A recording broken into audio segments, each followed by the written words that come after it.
suis né dans une famille plus de tradition catholique que vraiment catholique. J'ai été baptisé à la naissance.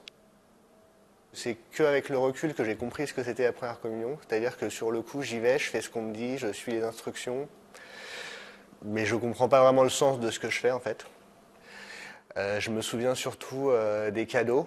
Je me souviens que j'avais eu un jeu vidéo par mon parrain, super, et une Bible par ma grand-mère, nulle. Mais avec le recul, je suis très content d'avoir cette Bible. Donc comme quoi, la perception sur les choses change.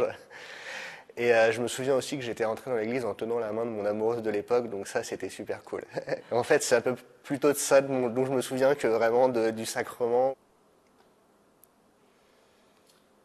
Plus tard, plus au lycée, en accumulant des connaissanses, je me suis dit que forcément c'était une connerie en fait. Je me suis dit, voilà, c'est l'opium du peuple, c'est ceci, c'est cela.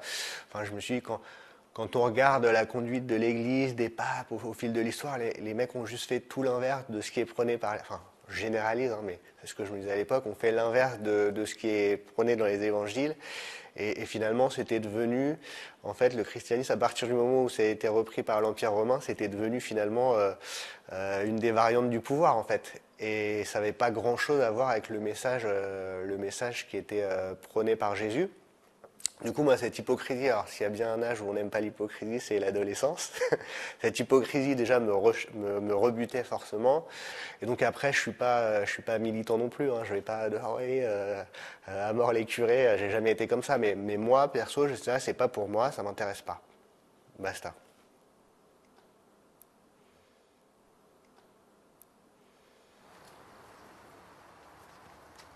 Je suis née dans une famille athée. Mes parents viennent tous les deux de familles catholiques. Mais ils ont rejeté ensuite la religion. Et ma sœur et moi-même, on a grandi dans un environnement complètement athée. J'ai quelques souvenirs d'être à la messe avec ma grand-mère. Même si ça durait longtemps, je m'ennuyais pas, je trouvais ça chouette. J'aimais beaucoup les chants, j'étais bien, j'étais apaisée dans l'église. Je me souviens que ma sœur m'a demandé si je croyais en Dieu. Alors moi, je ne savais pas du tout ce que c'était Dieu, donc je lui ai répondu, je ne sais pas, je ne comprends pas ce que ça veut dire, qu'est-ce que c'est Dieu. Et donc elle m'a répondu, avec mes parents à côté, elle m'a répondu, c'est quelque chose qui a créé la Terre, les humains. Bon, une réponse d'une enfant de 10 ans. Hein. Et donc, moi, suite à ça, je me suis dit, bah oui, bien sûr, oui, je crois en Dieu. Donc, je lui ai répondu ça. Mais à côté, j'avais mes parents qui m'ont dit, non, tu crois pas en Dieu, Dieu, ça n'existe pas, tu crois pas en Dieu. Donc, je me suis dit, bon, bah ok, bah, je crois pas en Dieu. Alors, j'avais quoi, 5-6 ans, donc...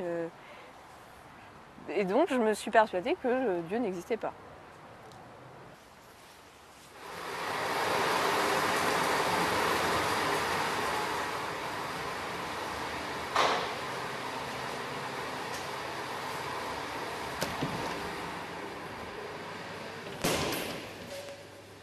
Ça va, Karen? Oui, ça va.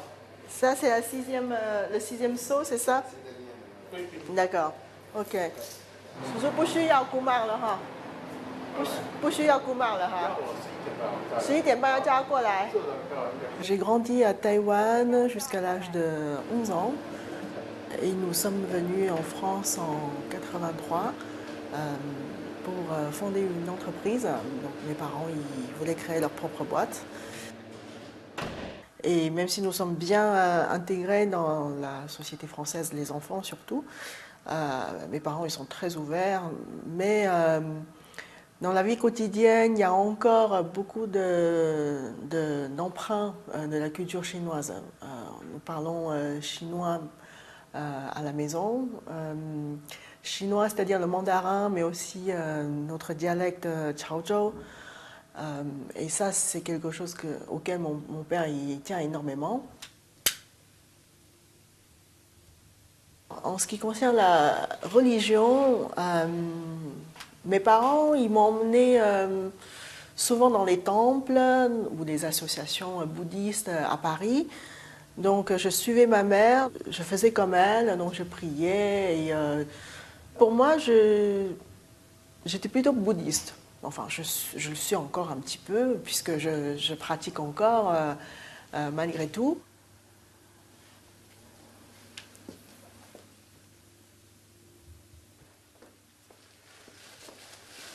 Avant que j'arrive à Sainte-Anne, j'étais pas du tout attirée par l'église.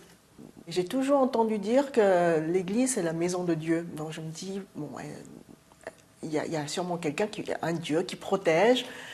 Euh, alors, donc c'était plus l'église qui m'attirait, mais le bâtiment.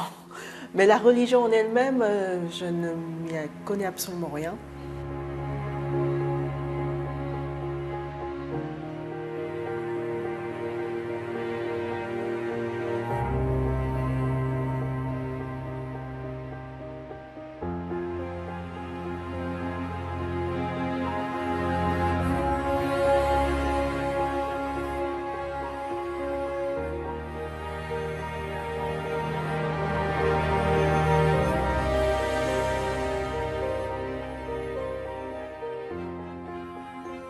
Cette très belle église est née d'un projet pastoral, l'abbé Miramont, qui voyait une population nombreuse, pauvre. C'était après la commune, le quartier a été très très secoué par cet épisode. Et il a eu le désir d'implanter une église au milieu de cette population. C'est donc lui qui a lancé ces travaux assez magnifiques.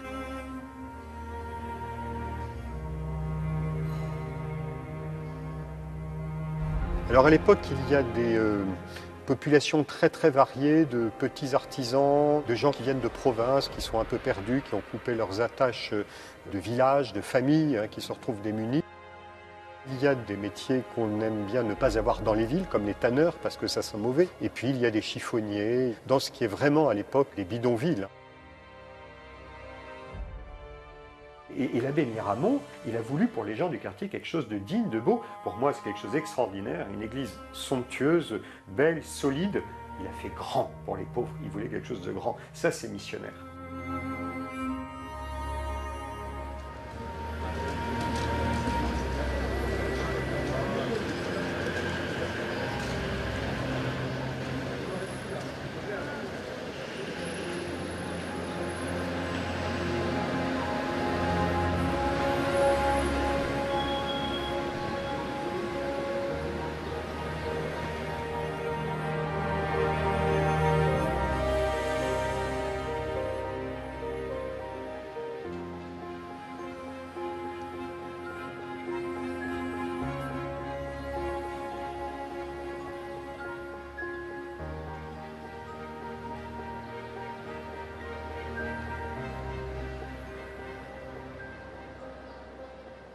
Sainte-Anne, c'est la sainte de toutes les générations. C'est la sainte de la famille, c'est la maman de Marie, et Marie, c'est la maman de Jésus, donc obligatoirement, on retient la grand-mère.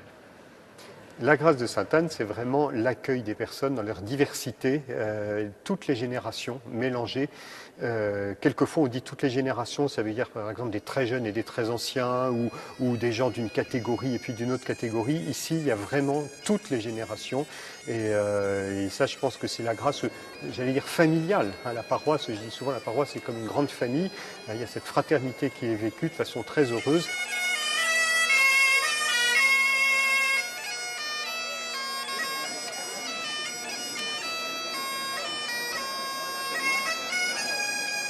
Tout au long de l'année, on voit énormément de personnes, et notamment pour honorer Sainte-Anne. Sainte-Anne attire beaucoup. La relique, en effet, c'est très intéressant parce que ça nous rappelle que notre foi chrétienne est incarnée.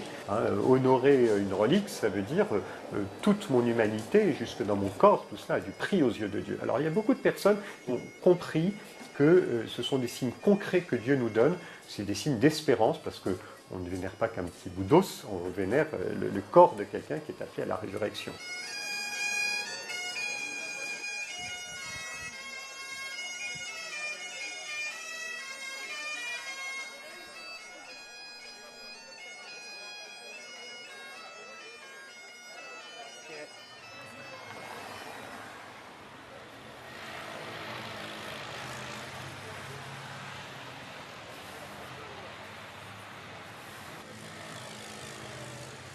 Souvent, ça m'arrivait de passer en voiture devant et à chaque fois, je me disais, tiens, il faudrait que j'aille voir cette église un jour. Je suis jamais rentré.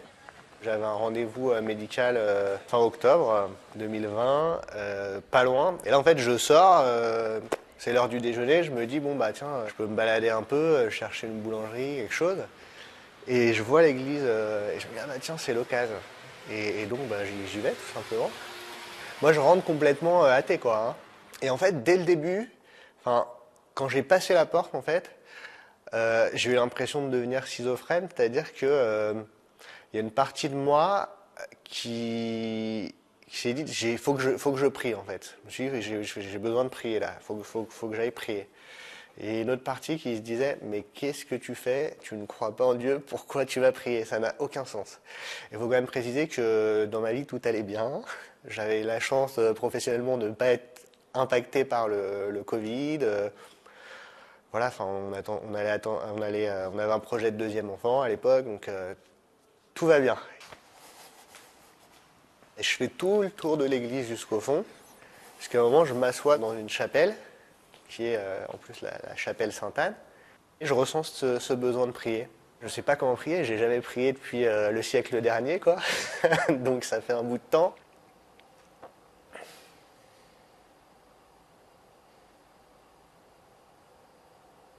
J'avais jamais de moment où je m'arrêtais, ou consciemment, ne serait-ce que prendre une introspection. Ça m'arrivait pas tous les jours non plus, quoi. Donc là, c'était, si, moi, quand je suis rentré, le besoin que j'ai ressenti de prier, c'était complètement, c'était pas du tout cohérent, c'était inattendu, incompréhensible, c'était vraiment, ça faisait aucun sens pour moi, en fait, tout simplement. Au-delà de faire aucun sens, c'était quelque chose que je rejetais, donc je comprenais pas trop. On peut dire qu'il y a eu un appel. En tout cas, j'y ai répondu, vu que je suis là.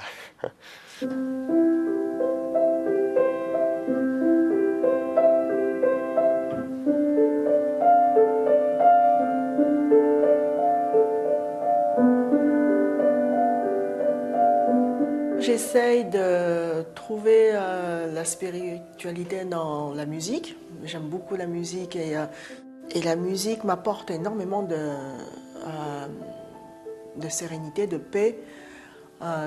J'ai essayé aussi par la lecture. J'ai cherché la lecture sur la religion bouddhiste, mais j'ai pas vraiment trouvé de choses qui m'ont satisfaite. Il y a l'église Sainte-Anne à côté de chez moi. Je passe très régulièrement devant. Et puis un jour, j'avais envie d'entrer pour retrouver une certaine sérénité. Et donc un dimanche, je suis venue. Donc il y avait une messe à ce moment-là. Donc je suis entrée. Il y avait beaucoup de monde. Et il y avait les chants, il y avait les prières. Et j'ai été complètement touchée par les chants. À tel point que mes larmes coulaient. C'était très très fort. Je ne comprenais pas ce qui m'arrivait, mais j'aimais beaucoup ce qui résonnait dans l'église.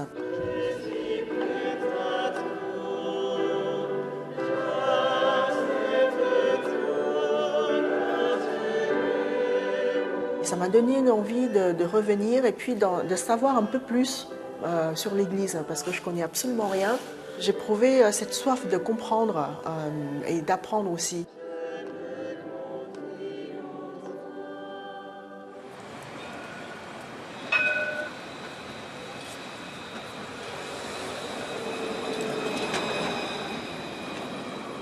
La première fois que j'en ai parlé du fait de me faire baptiser, c'était à l'enterrement de mon grand-père.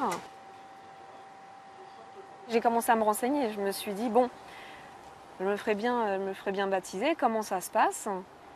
Et quand on m'a dit que ça durait 2 ans, la préparation au baptême durait 2 ans, là ça m'a freinée et j'étais pas prête. J'étais pas prête à dépenser, à prendre autant de temps pour me faire baptiser. Donc, j'ai arrêté la démarche. Je ne suis pas allée plus loin plutôt dans cette démarche-là.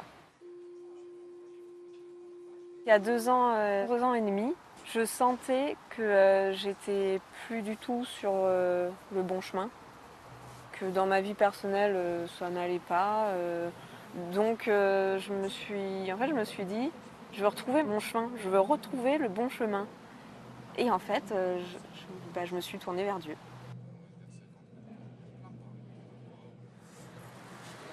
Tout est allé très vite. Je me suis dit, je vais trouver la paroisse qui me convient. Je vais dans différentes églises, je vais à la messe, à Dourdan, chez mes parents.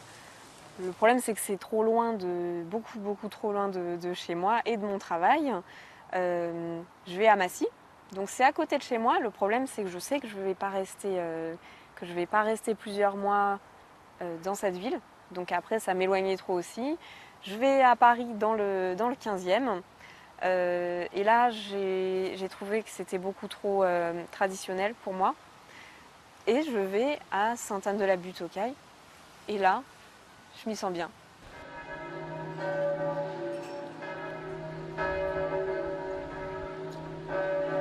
Alors, de mon boulot, je mets 3/4 d'heure. Et de chez moi, je mets 1 heure.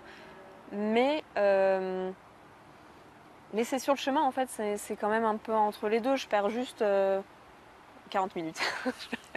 Je viens de faire le calcul.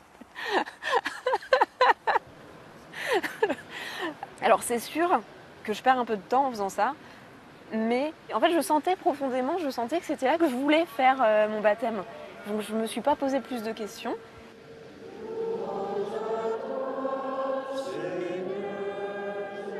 En fait, quand je suis arrivée, comme à chaque fois, comme dans toutes les messes, j'avais une appréhension quand je suis rentrée. J'avais peur de me tromper, de ne pas être à ma place, que les autres ne veuillent pas de moi finalement, que je ne sois pas accueillie dans l'église, de justement ne pas comprendre ce que raconte le prêtre. Ce qui fut le cas d'ailleurs forcément ce soir-là. En fait, il y a des choses que je ne comprenais pas, de quel évangile on parle, qu'est-ce que ça veut dire. Bon.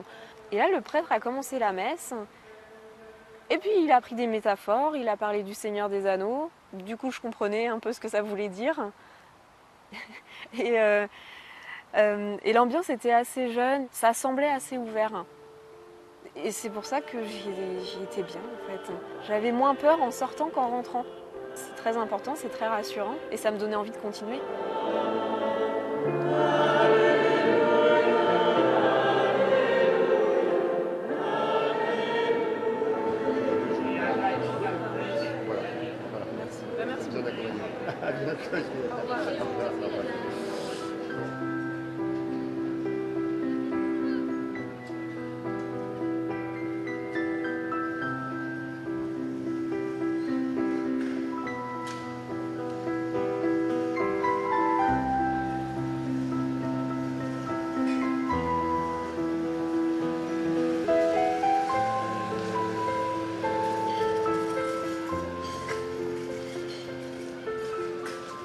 Catéchumène, c'est une personne qui a rencontré le Christ et qui se prépare au baptême, qui désire recevoir le baptême.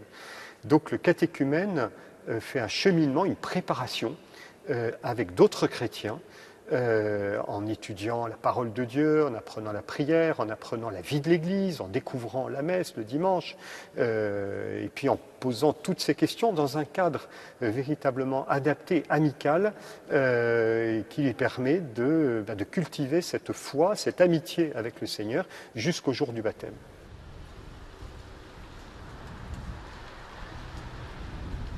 Je sais que c'est à Sainte-Anne que ce cheminement a commencé. Je me dis, bon, faut que je démêle un peu tout ça à Sainte-Anne. Instinctivement, je me dis, c'est là qu'il faut que j'aille.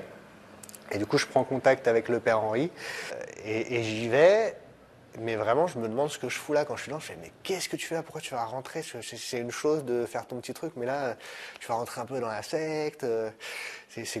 Mais après, tu ne pourras plus ressortir et tout. Je me dis, mais qu'est-ce que je fais là? Ça n'a rien à voir avec... je fais autant un petit cheminement spirituel et tout, pourquoi pas, mais là, c'est l'église, c'est vraiment... ça ne correspond pas, quoi. T'as une liberté de penser, tout ça, enfin, tous mes clichés qui me retiennent un peu. Puis je me dis, bon, j'ai pris rendez-vous, je vais pas lui mettre un plan, quoi. J'y vais, quoi, j'assume mon rendez-vous. Et puis je m'attends à être accueilli. Je me dis, ça va être un vieux prêtre qui va me saouler, qui va faire le père à la morale, et puis comme ça je vais partir, ça sera aussi bien. Et puis finalement, je suis très bien accueilli. Et en fait il me dit, il perd pas de temps, il me dit non on a un groupe le jeudi, Il y a de tout, tout âge. Il y en a qui n'ont jamais fait de caté, il y en a qui préparent leur confirmation. Ah non, non, moi je suis pas là pour préparer la confirmation. Je veux juste échanger un peu, voir. Et lui, bah viens jeudi.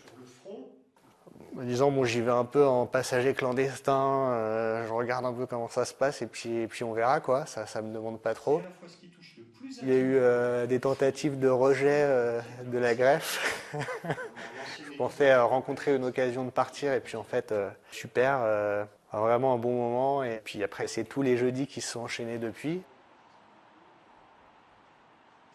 Je me dis, ah, je vais arriver, je vais être le seul en mode questionnement dans une secte où les mecs ils sont tous là, ouais, Dieu est grand, allez, on fait de la louange et tout. Et en fait, pas du tout, donc ça m'a rassuré. Chacun était à des niveaux différents. Et non, oui, je posais mes questions sans filtre. Et puis, je sors de là, bah, ma femme me demande alors comment ça s'est passé. Et je lui dis, non, franchement, c'était intéressant, même d'un point de vue culturel et tout, toujours. Et non, je passe un moment, puis après ça devient une récurrence. Tout de suite, j'ai senti une très bonne ambiance. Les gens parlaient librement en fait, n'avaient pas peur de se planter sur quoi que ce soit en fait. Donc il y avait des dialogues, des discussions intéressantes qui étaient animées par Père Henri et Sophie. Ne manquez pas, vous avez vu sur votre papier, il y a un week-end pour tous. Pour la retraite. Ah oui, c'est vrai. Et on va chez des moines. On va chez des moines. C'est très très sympa. Le Père Henri, c'est quelqu'un qui est très ouvert, donc il nous explique tout de suite que c'est pas grave qu'on n'y connaisse rien du tout à la religion. On peut poser autant de questions qu'on veut. Il y en a aucune qui se rabaisse. Il y aura aucun jugement. Et en fait, ça m'est vraiment très à l'aise. Tout de suite, je me suis sentie bien. Jusqu'à la fin, c'était la même ambiance. Alors les gens tournaient finalement parce qu'il y a des personnes qui se sont fait baptiser ou confirmer, qui sont plus venues la deuxième année, d'autres qui sont arrivés. Mais on sent toujours cet esprit presque d'équipe en fait. Alors durant ces 2 ans, j'ai appris énormément vu que de toute façon je partais de rien. Donc j'ai appris énormément de choses. Pas simplement les évangiles, l'histoire de Jésus. Je ne connaissais absolument rien. Donc là, j'ai appris l'histoire de Jésus. Les évangiles, je ne savais pas ce que c'était. L'Ancien, le Nouveau Testament, oui, j'avais une vague idée. Mais là, c'était approfondi. J'ai appris comment se déroulait une messe. Parce que tout ça, durant justement les réunions de catéchuménat, on pouvait poser ces questions sans être jugé, en ayant simplement la réponse après. Oui.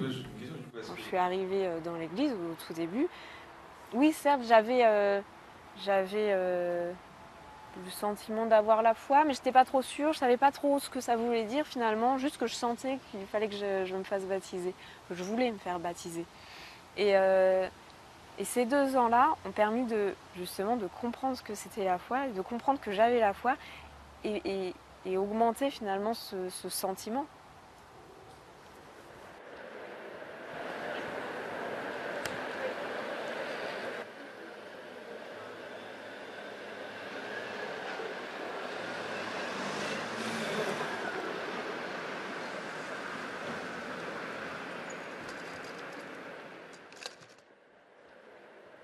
Le baptême, vous allez dire, mais pourquoi ça s'appelle le baptême? Pourquoi vous allez être baptisé? C'est pour renaître. Pour renaître, exactement. Bravo, alors là, je suis en roue. Rien de plus à dire. Et la renaissance, ben, on est plongé dans la mort avec Jésus, le vendredi saint.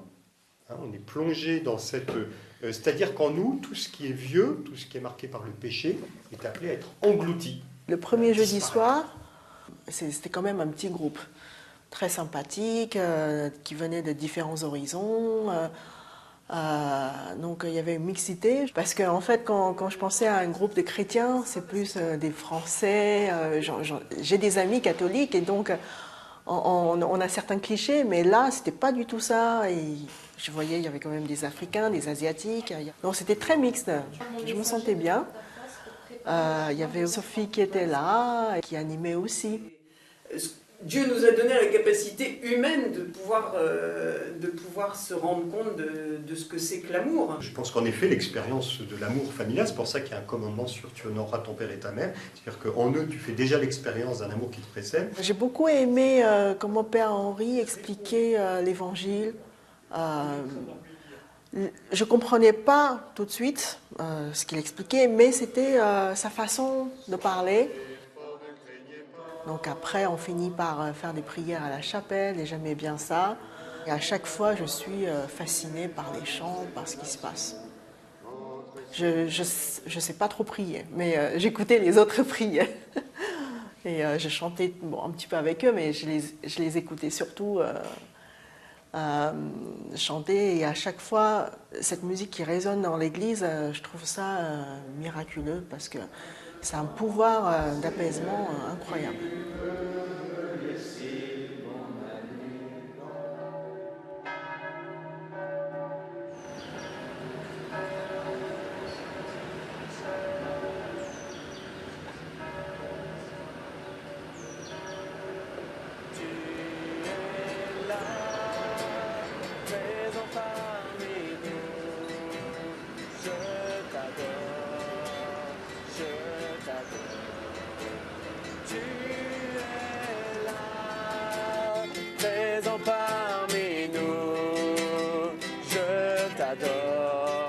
Il y a tous les moyens par lesquels on essaye de se rendre accessible.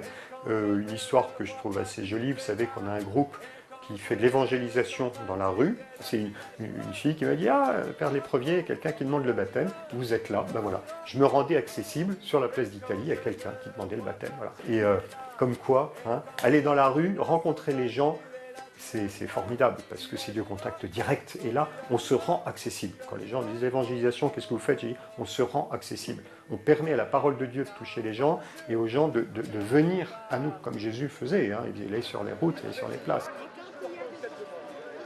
Réveille-toi, wake up. Et les bouddhiques, tu es là, présent parmi nous.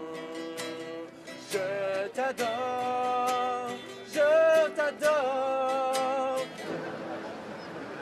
Alléluia, amen, bravo.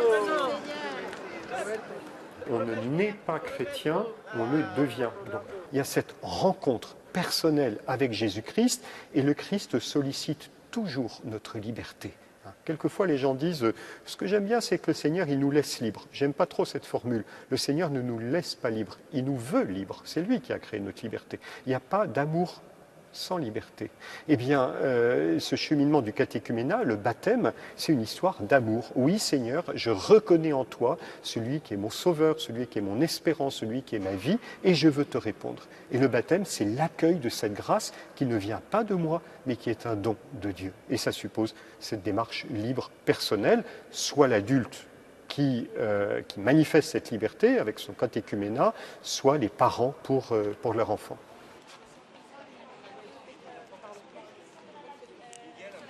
Au nom du Père et du Fils et du Saint-Esprit. Amen. Le Seigneur soit avec vous. Et avec votre esprit.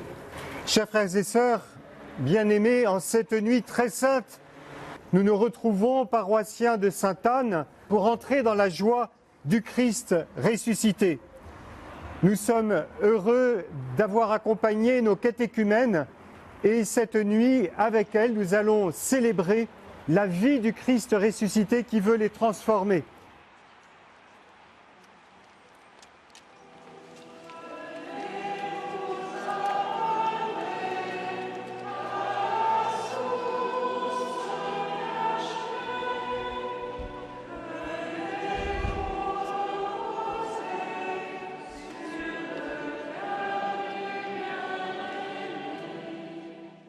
Pour celles d'entre nous qui vont être baptisées, soutenons leur espérance, tandis qu'elles s'approchent de la fontaine baptismale où elles vont naître à la vie nouvelle. Demandons au Père Tout-Puissant de les entourer de toute sa miséricorde. Dany, Patricia, Juliette, croyez-vous en Dieu le Père Tout-Puissant, Créateur du ciel et de la terre? Je crois. Croyez-vous en Jésus-Christ, son Fils unique, notre Seigneur, qui est né de la Vierge Marie, a souffert la passion, a été enseveli et ressuscité d'entre les morts et qui est assis à la droite du Père? Je le crois. Croyez-vous en l'Esprit Saint, à la Sainte Église catholique, à la communion des saints, au pardon des péchés, à la résurrection de la chair et à la vie éternelle. Je crois.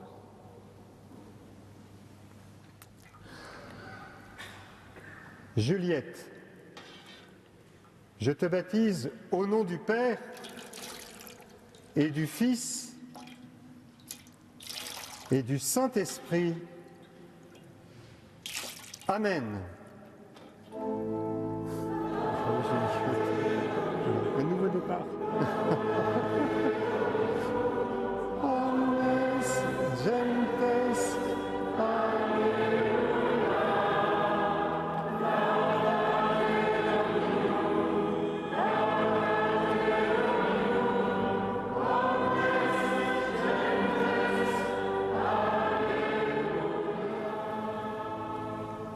Frères et sœurs, demandons à Dieu le Père Tout-Puissant de répandre son Esprit Saint sur ces nouvelles baptisées, qu'il les confirme par l'abondance de ses dons et qu'il achève par son onction de les rendre semblables au Christ, Fils de Dieu.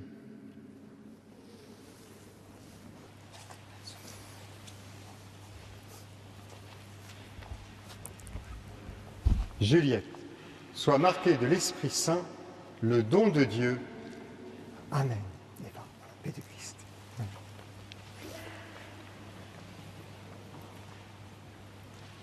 Donc, le soir de la vigile pascale, donc mon baptême, ma confirmation et communion, finalement, alors c'est un aboutissement et un commencement. C'est la fin des 2 ans que j'avais préparés, donc on peut dire que c'est un aboutissement de ces quelques années-là, même d'avant, depuis que je me pose toutes ces questions et que je veux me faire baptiser. Là, on peut dire que c'est un aboutissement, mais j'ai eu l'impression de renaître à ce moment-là aussi. Donc pour moi, c'est aussi un commencement, une nouvelle vie.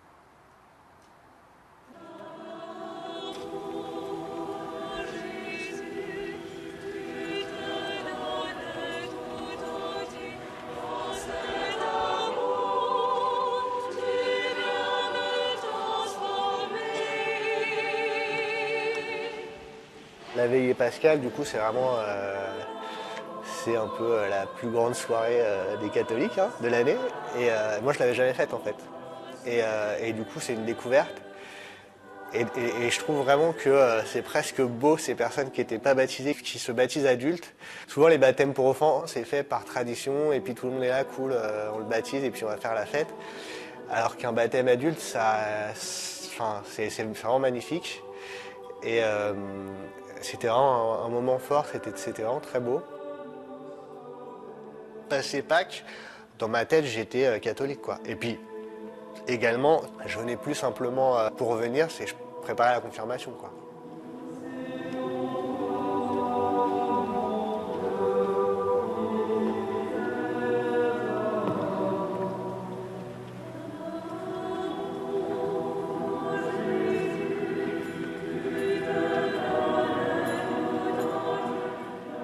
J'attends avec impatience. J'ai assisté au baptême et j'étais extrêmement heureuse de l'avoir fait parce que j'étais touchée, je ne pensais pas que c'était aussi beau. Vraiment, c'était très très fort et je ressens beaucoup de joie en fait dès que je pense à ces moments-là. Et je suis contente que je vais y arriver prochainement. Donc j'attends avec impatience, mais en même temps, il faut que les choses fassent son chemin. Donc je vais le faire et puis je vais y arriver.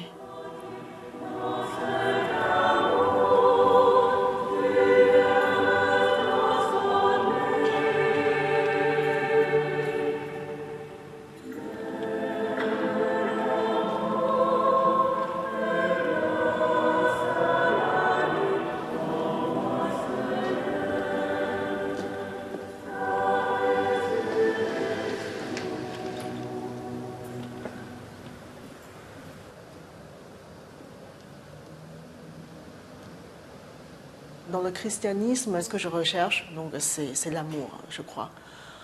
Et tout simplement parce que je pense que les hommes ne peuvent pas donner cet amour. On a beau chercher désespérément cet amour inconditionnel, désintéressé, mais je crois finalement on ne le trouvera jamais parce que nous sommes tous limités, tout simplement.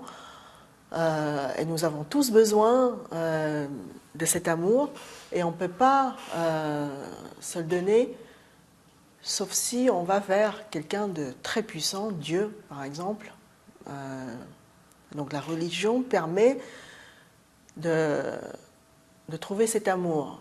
Quand je vais à l'église, je me sens bien parce que je me sens entourée de l'amour de Dieu, mais d'une manière invisible. Alors mon mari, il est très heureux pour moi.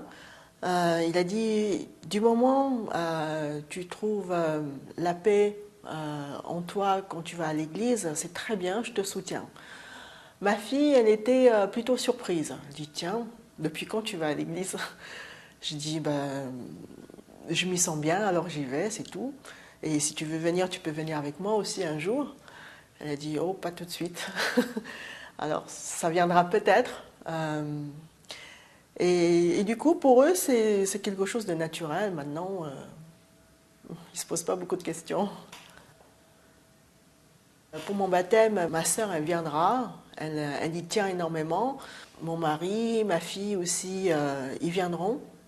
Bon, je ne vais pas faire venir toute la famille, mes parents, puisqu'ils ne comprennent pas français. Et je veux faire ça avec les personnes qui me soutiennent.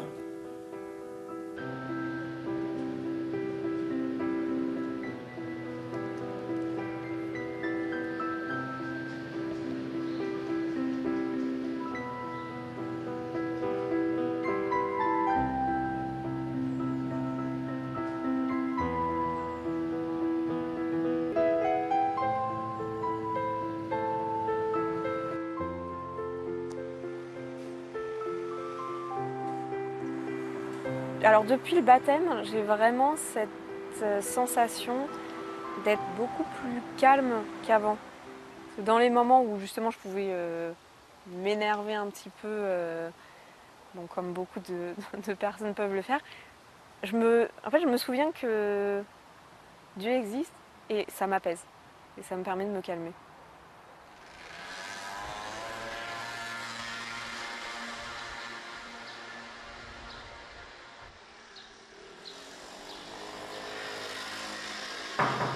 Oui? Salut? Salut Sophie. Alors, comment va?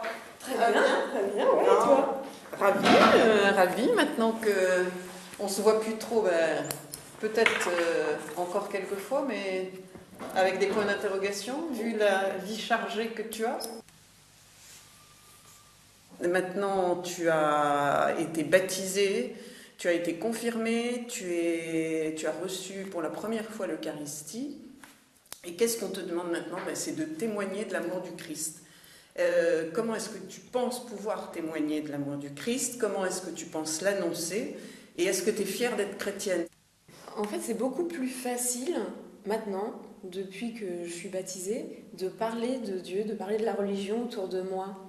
Contrairement à avant, finalement, où je connaissais peu la religion, j'osais pas du tout en parler. Maintenant, quand des gens, même des collègues qui étaient assez vraiment contre la religion, j'ai réussi à leur expliquer calmement, très calmement, qu'en fait on ne pouvait pas s'opposer de manière aussi radicale, et à la fin ils ont compris. Donc c'est beaucoup plus facile justement de discuter de ça. Et naturellement, j'ai aussi des amis qui me demandent de venir avec moi à la messe, alors qu'ils n'y allaient pas du tout avant. Ouais. Et pourtant, c'est pas moi qui vais vers eux. Là, je leur dis que je vais à la messe et ils me disent bon, on peut venir avec toi. Ouais. Comment est-ce que tu fais pour avoir du temps consacré pour Dieu? En fait, je fais énormément de choses et je pense que sans Dieu, je craquerais. C'est-à-dire que j'ai besoin de trouver juste 5 ou 10 minutes par jour. Donc 5 minutes où je me pose, ou si je passe devant une paroisse, même n'importe laquelle, en fait je rentre dans la paroisse, je me mets sur un banc et puis puis je prie. Et ça me fait du bien et ça me donne de la force et du courage. Finalement, je ne suis pas allée autant que je souhaitais à la messe. Et pourtant, finalement, je prie beaucoup plus. Et j'ai ce sentiment que Dieu est toujours avec moi. Et donc, j'ai l'impression que ma foi a grandi. Je me sens beaucoup plus proche de Dieu qu'avant. D'accord.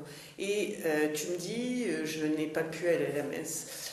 La messe, c'est quand même pour montrer que nous faisons communauté. C'est faire partie de cette communauté, prier avec la communauté et prier seul. Je veux dire, il faut que les deux se complètent et il faut que les deux soient dans ta vie de chrétienne. Ça, je crois que c'est une chose importante. Voilà. Avec le Père Henri, on propose en fait de vous donner des petits livrets, des petits fascicules sur les prières. Parce que la prière, ça peut être aussi uniquement de dire « Seigneur, voilà, je t'offre ma journée ». Moi, j'aime beaucoup dire une phrase qui est « Seigneur, donne-moi la clairvoyance de ce que j'ai à faire et la force pour l'accomplir ». Je dis ça le matin, j'ai l'impression déjà que je suis en relation avec le Seigneur. Alors il y en a une que je dis et pratique, c'est une prière de Saint Ignace de Loyola. Et cette prière, c'est « Prends Seigneur et reçois toute ma liberté, ma mémoire, mon intelligence et toute ma volonté. Tout ce que j'ai et tout ce que je possède, c'est toi qui m'as tout donné, à toi Seigneur je le rends. Tout est à toi, dispose-en selon ton entière volonté. Donne-moi seulement de t'aimer, et donne-moi ta grâce, elle seule me suffit. J'en prends plein. Allez, tu mitrailles. Tu me dis non. C'est bon. Borne à vélo et sans borne à pied, ça change. Je sais Mais je trouve que c'est un peu Mais en même temps. Une catastrophe qu'on a essayé de récupérer, enfin, un truc, une anecdote, un truc à nous raconter. Alors d'abord la découverte. Voilà, c'est génial. Arrivé au bon moment. En plus, il arrive au bon moment. En fait, il y a un seuil.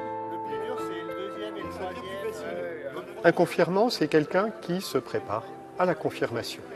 Alors il y a des cas de figure très très différents. Il y a ceux qui simplement ils sont passés à travers les mailles du filet, ils vont à la messe, ils sont engagés, quelquefois même ils ont des gros engagements, puis un jour ils se rendent compte qu'ils ne sont pas confirmés. Voilà. Et puis il y en a d'autres, alors ça c'est assez fréquent, qui ont fait peut-être un peu de catéchisme quand ils étaient petits, ils ont un peu tout oublié, ils se sont remis à aller à la messe ou ils se posent des questions et ils font un cheminement assez proche de celui des catéchumènes puisqu'il y a souvent une découverte ou une redécouverte de la foi. Et alors c'est un peu plus court et en général à la Pentecôte, mais ça peut être un autre moment, ils sont confirmés par l'évêque. Pour eux, c'est véritablement un engagement de toute leur personne où ils s'investissent beaucoup, ils en attendent beaucoup, il y a un renouveau dans la foi.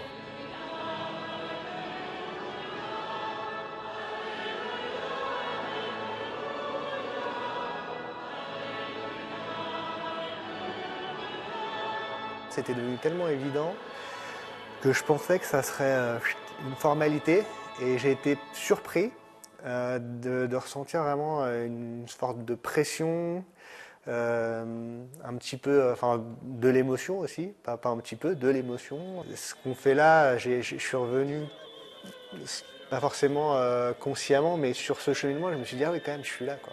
Je suis là et puis il y a 1 an et demi, j'étais là-bas. Et donc moment très fort. Je pensais pas, je pensais que ça serait vraiment une formalité, mais en fait non, j'ai été quand même très pris par cette confirmation. Jean-Baptiste, la paix du Seigneur soit avec vous. Soyez dans la paix et dans la joie. Avancez en confiance avec le Seigneur, au témoin de la bonne nouvelle. Beaucoup d'adultes vivent leur confirmation comme s'ils recevaient le baptême, c'est-à-dire pour eux c'est véritablement un engagement de toute leur personne, où ils s'investissent beaucoup, ils en attendent beaucoup, il y a un renouveau dans la foi.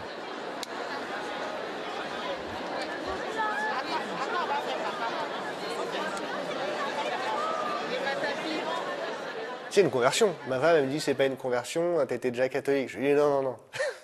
C'est une conversion.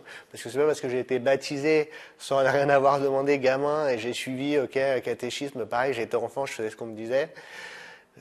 c'était pas un choix. Je veux dire, c'est quelque chose que j'avais rejeté. Et là, je me suis converti. C'est une conversion, c'est clairement une conversion. Enfin, il n'y a pas d'autre mot. J'étais pas catholique. Enfin, si j'étais catholique de papier, on va dire, j'avais les papiers, j'étais dans les registres de l'église, quoi. Mais je ne l'étais pas. Je ne l'étais pas.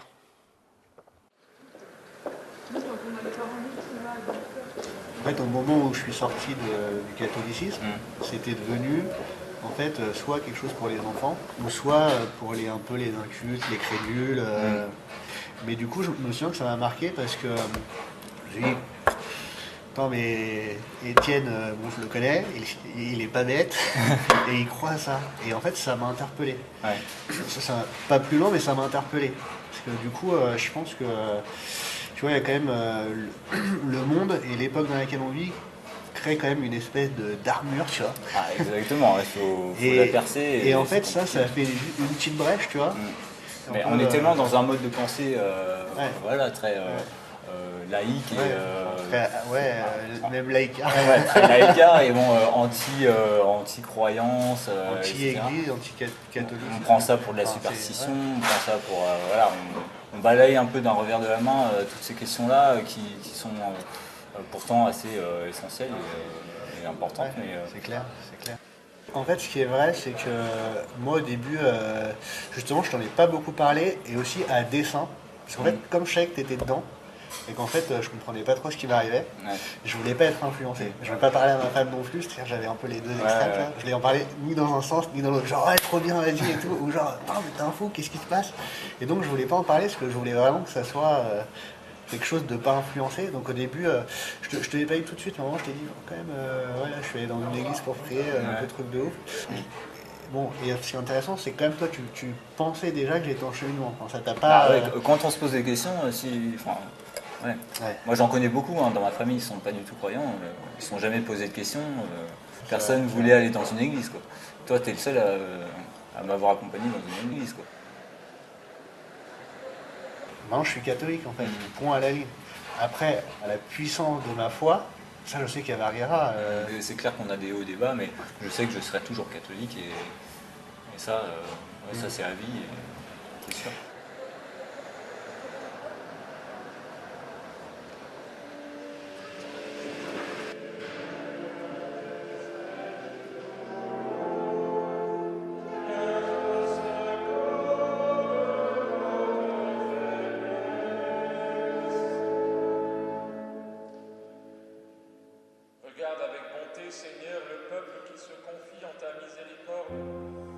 Ma relation avec le Christ, c'est sa voix. Et j'ai du mal effectivement à prononcer encore le mot Jésus, par exemple. Mais je pense que c'est lui, cette voix, ça vient de lui. Il m'accompagne sûrement, même si je ne le vois pas, je ne l'entends pas toujours. Mais quand j'en ai besoin, en fait, il est là. Et il essaie de faire passer les messages à travers toutes sortes de moyens. Il suffit que je veuille l'écouter. C'est comme une voix intérieure et je pense que cette voix intérieure, ça vient de lui.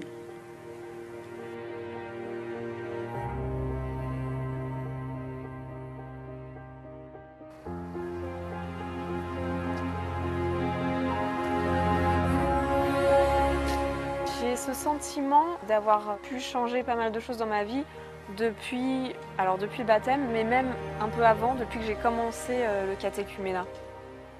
Et depuis ce moment-là, j'ai l'impression d'avoir vraiment retrouvé le chemin et de ne plus me sentir du tout égarée. En surface, il n'y a pas de... Il n'y a rien de magique, je n'ai pas été transformé, je ne suis malheureusement pas capable de parler plusieurs langues, ni d'accomplir des miracles, mais je suis devant toi aujourd'hui et en soi c'est un petit miracle. Je me suis vraiment remis en fait dans l'état d'esprit dans lequel j'étais avant de rentrer ici et le fait d'être ici en train de témoigner aujourd'hui, c'est incroyable. C'est pas un petit miracle, c'est un très grand miracle. C'est génial de pouvoir témoigner de ce que j'ai vécu. Surtout que c'était magnifique ce que j'ai vécu, donc si d'autres personnes peuvent profiter de mon expérience, c'est fantastique.